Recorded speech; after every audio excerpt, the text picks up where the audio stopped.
Hello and welcome to The Pumpkin Patch Mum.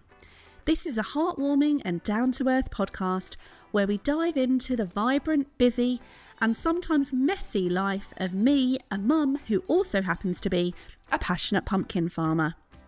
Join me, Emily, as I share my unique journey of balancing the demands of motherhood with the challenges and joys of running a bustling pumpkin farming business. Each episode will offer a peek behind the scenes on life at the farm, from the early morning harvest to the late night planning sessions, all while navigating the everyday adventures of raising a family. I will share personal stories, triumphs and lessons learned, offering insights into everything from the art of growing the perfect pumpkin to the reality of managing a business with kids in tow. It's not all going to be about pumpkins though. Expect conversations about the up and downs of parenting, tips for juggling work and family life, and plenty of laughs along the way. So whether you're a fellow farmer, a parent, or just someone who loves a good story, the Pumpkin Patch Mum is a space where we can all find connection, inspiration, and a little bit of pumpkin magic. So tune in every week for heartfelt stories, practical advice, and a celebration of the beautiful chaos that comes with being a mum and a farmer. So hello, I am Emily. As I've mentioned, I am a pumpkin patch mum.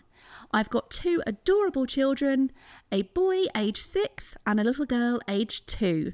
So yes, we've hit the terrible 2 age.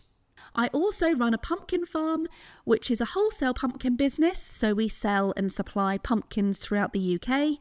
And we also run a pumpkin patch, which are pick your own pumpkin patches based in Colchester and Basildon in Essex. So it's safe to say that the summer holidays are pretty busy for me, as pumpkin season is just around the corner when they return back to school. So today I thought I'd share with you a quick day in the life of a pumpkin farmer on a day like today. So not only do we do pumpkin farming here, we also run a sunflower patch. So the morning started for me opening up the sunflower patch. So that means we have to open up the kiosk, turn the generator on, make sure the lights are working, make sure the coffee machine's working, and generally get the games out. So within our sunflower patches and also our pumpkin patches, we have a field of fun which is perfect for the children. So we offer farm obstacles, we have games, we have wooden games, and it's really good space for the children to just explore being outside and enjoying being children again.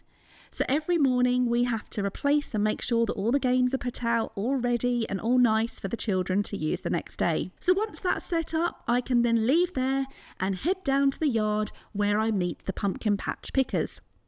So the pumpkin pickers are our harvest workers.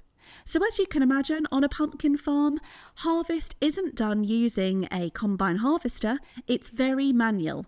So what that means is, instead of on an arable farm where you would have one combine driver, the combine, and then corn carts, we have one tractor driver and lots of pumpkin pickers. So the morning jobs are checking in the pumpkin pickers, driving them to the relevant field that they're in, and then making sure that they know what they're doing for the day. I always make sure they're wearing gloves, they've all got clippers, and then I show them that they are clipping the pumpkins from the vines, they're kicking back the leaves, and then this afternoon they will be putting the pumpkins that they've clipped in the potato boxes.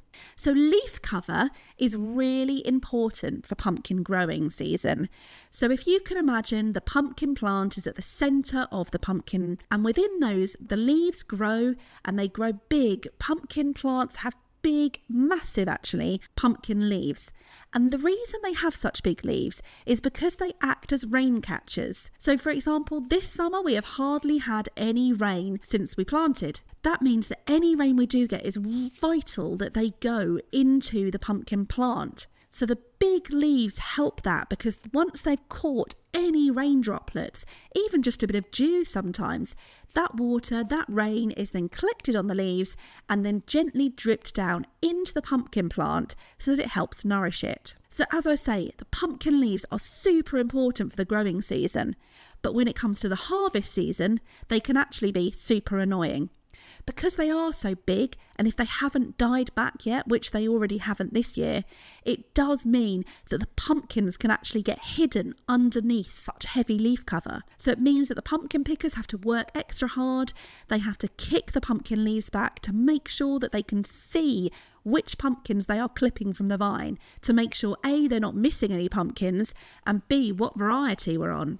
So today we are actually starting harvest in our squash field. So as pumpkin farmers within our pumpkin patches, we supply and sell a lot of different pumpkin plants. So we have little tiny pumpkins, which we call munchkins or baby boos. We have different coloured pumpkins. We've got white pumpkins. We've got green pumpkins.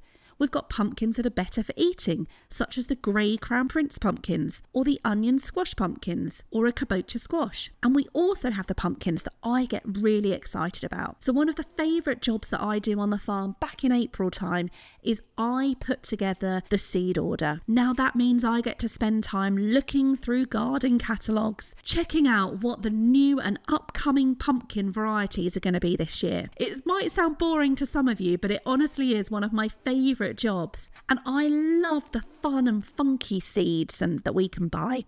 I love the ones that end up being star pumpkins or brightly coloured pumpkins, just those ones that are a bit more unique, and that is where they're starting today, the harvest. So I'm looking forward to, when I head back to the field later, seeing the squash pumpkins, the swan pumpkins, the little pear pumpkins, and some pumpkins that I honestly don't even know what they're called, but I just know that they are really cool, gourd-looking pumpkins. So what we do as harvest is we clip during the mornings when there's a bit of dew on the ground, and when it's easier just to kind of get on and clip as many pumpkins as we can. In the afternoons, we then put potato boxes on the pumpkins, and the pumpkins that have been clipped in the morning get loaded into those potato boxes. So every day in the farm we have a couple of tractor drivers, and we all have a guess of how many pumpkin potato boxes we think we can fill.